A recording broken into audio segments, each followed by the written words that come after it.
K-Lab bait no jutsu, bro. Oh my god, dude.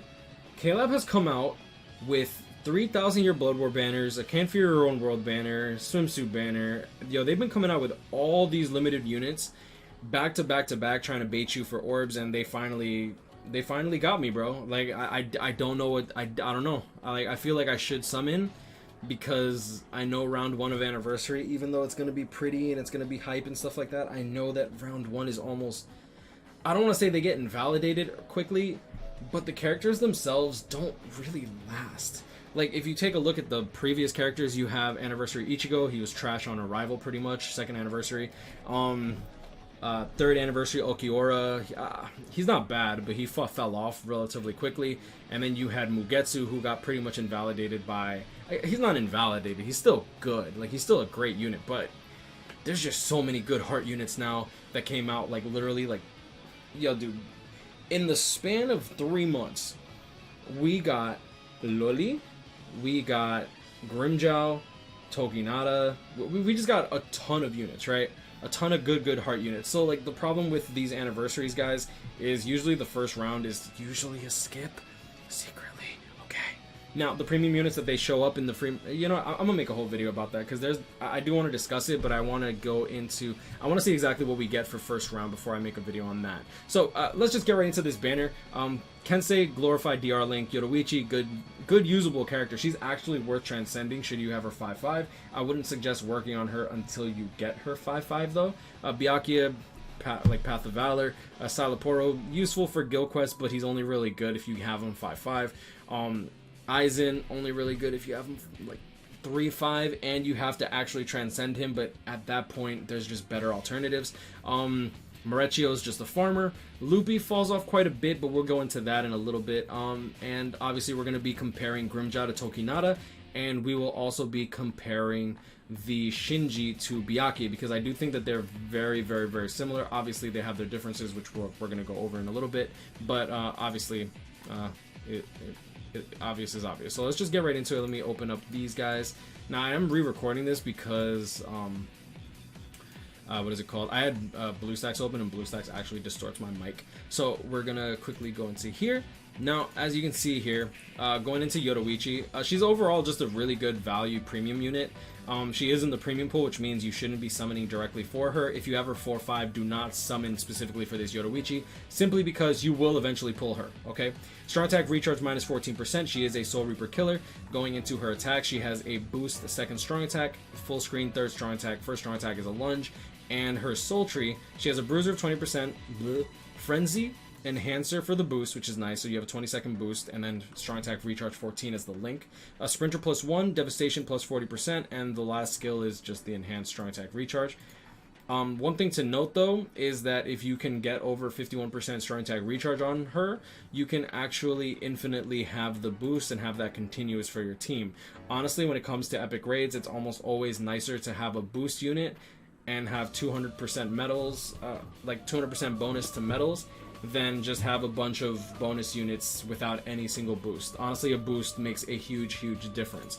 Going into Aizen, I think that he's fallen off quite a bit. If you have him 5-5, he is worth max transcending, so should you happen to pull him 5-5 incidentally, okay, like he's worth transcending in my opinion. A strong attack recharge minus 12%, he is a Soul Reaper killer. He does have a bruiser of 40%, and since he is a unit with boost, he actually makes pretty good use of that. Like, his nat is actually not bad, like his normal attack damage.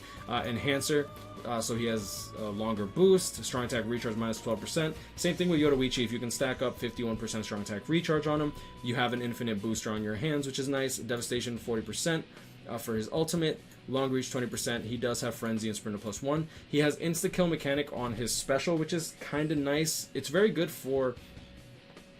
It's actually mainly good for stuff like Senkaimon, where you can like just reset until you insta-kill one of the bosses, so you actually can save a lot of time should you not have them should you not have him transcended well enough to like really merit being able to kill quick. His third strong attack is a full screen third strong attack. His second strong attack is the standard 525 radius boost, which we've all grown to love and hate because there's just better now with Tokinada and Sanosuke's heal, for example. Like, that strong attack is actually really good. And then his first strong attack is a 750 radius lunge without Havoc.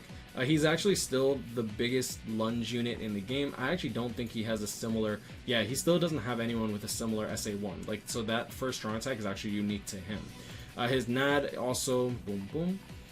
His NAD is also a 150, 150, 150 into 240 degrees, which is kind of nice. And then, as you can see here, the magnifications are pretty just standard.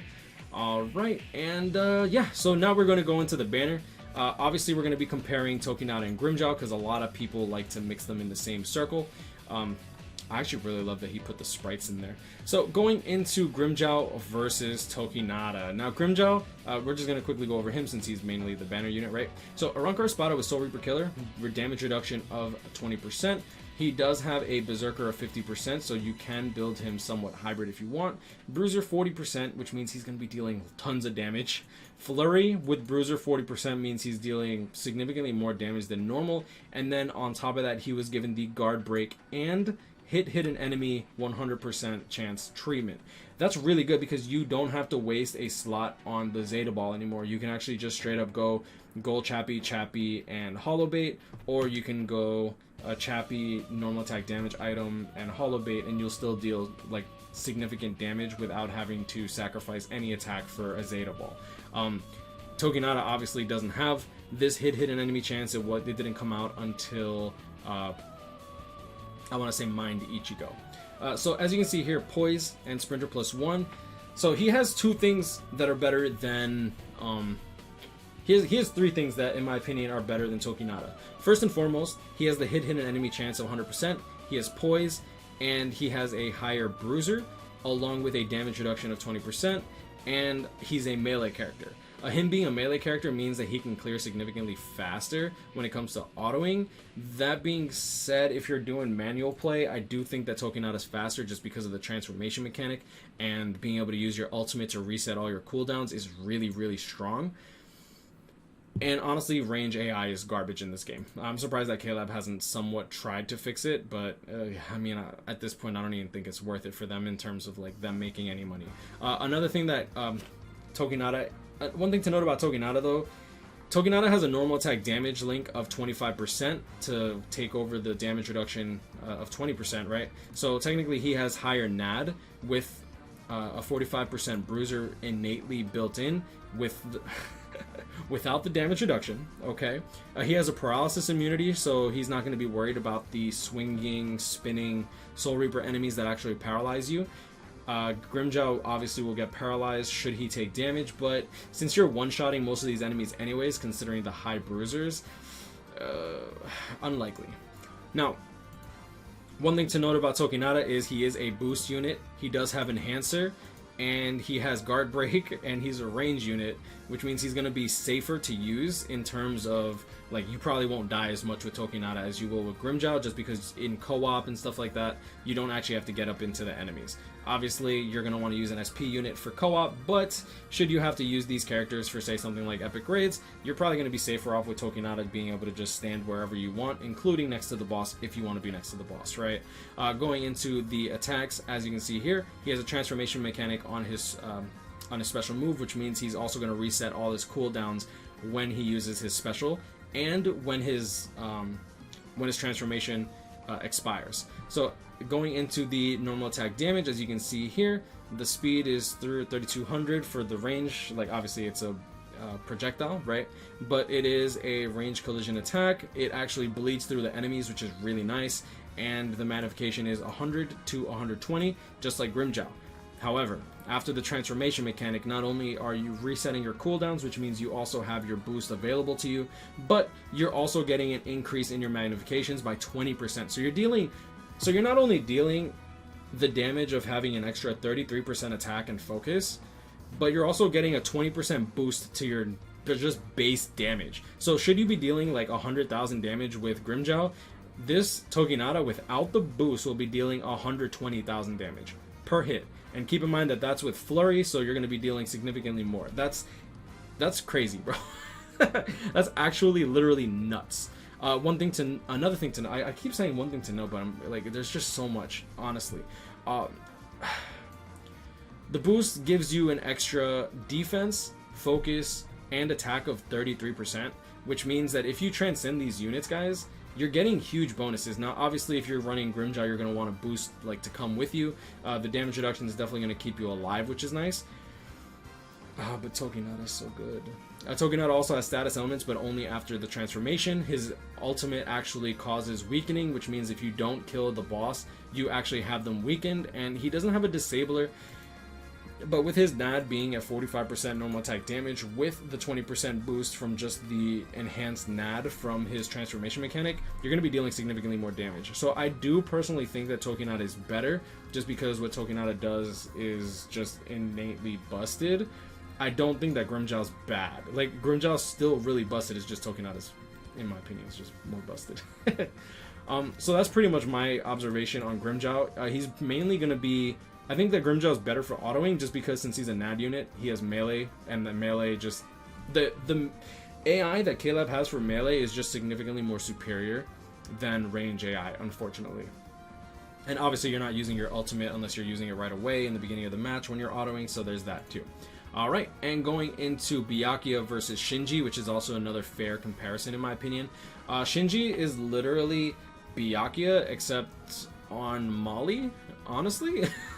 Like, it's kind of nuts. So, first and foremost, affiliation is Captain Hollow as opposed to Soul Reaper Captain. They have the same spiritual pressure, they have the same focus, they have nearly the same stamina, literally 12 stamina more than Byakuya, literally not that big a deal. 4 attack, literally, like, basically the same stats, right?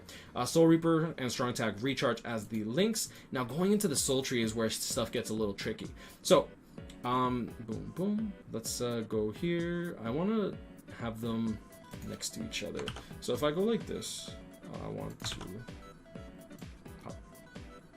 Pop. Okay. So both of them get the Berserker 20%. You know what? This is actually... Let's do yellow. I like yellow. Okay, so both of them get the Berserker of 20%, the Bruiser of 20%, Debilitator of 5 seconds. However, Shinji has Confusion instead of Freeze, where they both have status elements on all their attacks. They both have Frenzy, Havoc, Sprinter, right? Frenzy, Havoc, Sprinter. Byakuya does have a Poison immunity, which is nice, but it's honestly, in my opinion, negligible. Devastation of 40%, whereas Shinji was given this. Damage to confuse enemies plus 40%. Now, with his ultimate and Debilitator plus 5 seconds, the enemy's going to be confused for 10 seconds. Or if you proc Confusion with his strong attacks or his normal attack damage string, the enemies are going to take 40% extra damage from any red Shinji. So should you be running with 4 Shinjis and you proc your Confusion on the enemy, that enemy is taking 40% extra damage from every single Shinji that's there. Not only that, but Shinji also has this. Power Attribute Captain Strong Attack Damage plus 20%. So innately, obviously Byakuya is going to get this bonus too if you're running them together. However, if you're running with 4 Byakuya, you're not getting the boost. If you're running with 4 Shinji, everyone, keep in mind this doesn't stack between all the Shinjis, okay? So you're only going to get 20% max total. But you're buffing your party by 20% strong attack damage as well as the Berserker of 20%.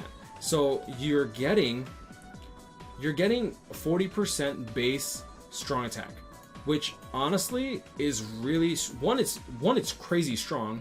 2, if you're running with 4 Shinjis, you're dealing significantly more damage with 4 Shinjis than you will with like a bunch of Byakuyas, because he gets an extra 40% when he's dealing damage. Now, this is incredibly strong when it comes to epic raids, because if you're running with 6 Shinjis and you constantly use your ultimates to guarantee the status element of Confusion, your entire team is dealing an extra 40% damage, which is insane. So honestly, when it comes down to this banner on Should You Summon, it's obviously this is a risky banner, but this is honestly going to be the best opportunity that you get for the foreseeable future, because lately CFYOW has not released individual banners after their original release. So this banner, for example, is probably the best that we're going to see for a long time until CFYOW decides to reiterate stuff. Now, when Tokinada came back, he came back with 9 units as well, and he hasn't been seen since. I wouldn't be surprised if CFYOW decides to start tossing them out there,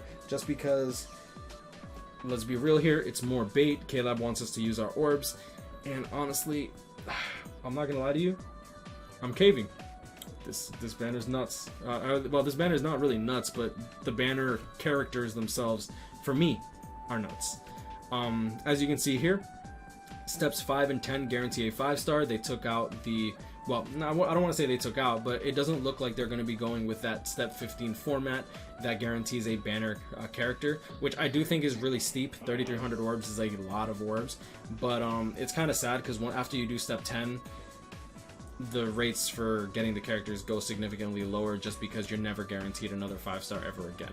And I've seen a lot of people go through tons and tons of orbs, so just be very, very careful when it comes to this banner, guys. I do think that round 2 is going to be what you want to wait for. When it comes down to it, every single time that we get a round 1's usually, in my opinion, a pretty, I don't want to say it's an easy skip, but it is a skip. I think I pulled, I pulled the Resurrected Okiura when he came out. I like how I sound like depressed now. Alright, so I pulled this Okiura on like the 3rd multi when he came out, and I really wanted to go in on the banner just because there was Chad, there was Weekend, and I was missing them. Like, I actually didn't have Chad, I didn't have one of the characters, I didn't have a few of the characters that were in that banner. But I decided to wait, and I'm like, you know what, 2 days before this banner ends, I will summon. If we don't get news, or if the news that we get isn't hype. Needless to say, the banner that came out that I waited. Hold up. Let me go to it. Let's do this. It was 2018, I think. September. Yo, CFYOW comes out with so many banners, it's actually nuts. Alright. Boom, boom, boom, boom. All the individual banners. There it is. So 2 days before the banner comes out, we get an announcement for the 2nd round of Anniversary. We get the stats and skills. And lo and behold, we get this banner. Kisuke, Yoruichi, Ichigo, and Yuwa. Obviously, Ichigo and Yoruichi are the ones that really shined the most in terms of PvE gameplay. Yuwa made his name state in PvP, or Brave Battles. I don't really like calling it PvP because you're playing against a computer. And then Kisuke, honestly, Kisuke is falling off way too hard. Like, he fell off way too fast. But either way, True Bankai Ichigo, Yoruichi, I thankfully got them both. Fortunately, I was wise enough to actually self-control myself for long enough to see that another Ichigo was coming out, and it's True Bankai Ichigo. It was True Bankai Ichigo. So I don't doubt that CFYOW's going to come out with something crazy hype for. I do believe round 2 is going to be 1,000 Year Blood War. Either that, or we're going to get 1,000 Year Blood War for mid-month. I don't know if CFYOW will do a round 3 week, which would be insane. But I wouldn't put it past CFYOW because CFYOW they'd be a little sus. I'm not going to lie. But yeah, just keep that in mind. Anyways, I'm gonna leave it at that. You know, guys, grind on, catch up with me. Okay. I'm way too tired. Anyways, grind on, catch up, hit me up, stay blessed. I wish y'all the best luck in your summons. Y'all have a blessed day. And yeah, I'll be summoning on this banner when it comes out. I'll probably just do up to step 5. I don't want to go any deeper than that. Not even step. I don't think I want to even do step 6. We'll see how the summons go. If I get Grimmjow or Shinji, I'm probably just gonna call it there. As soon as one of them is pulled, hopefully. I really hope one of them is pulled. And I'll leave it at that. Stay blessed, y'all. You have a great one. I'll see y'all in the next one. Peace.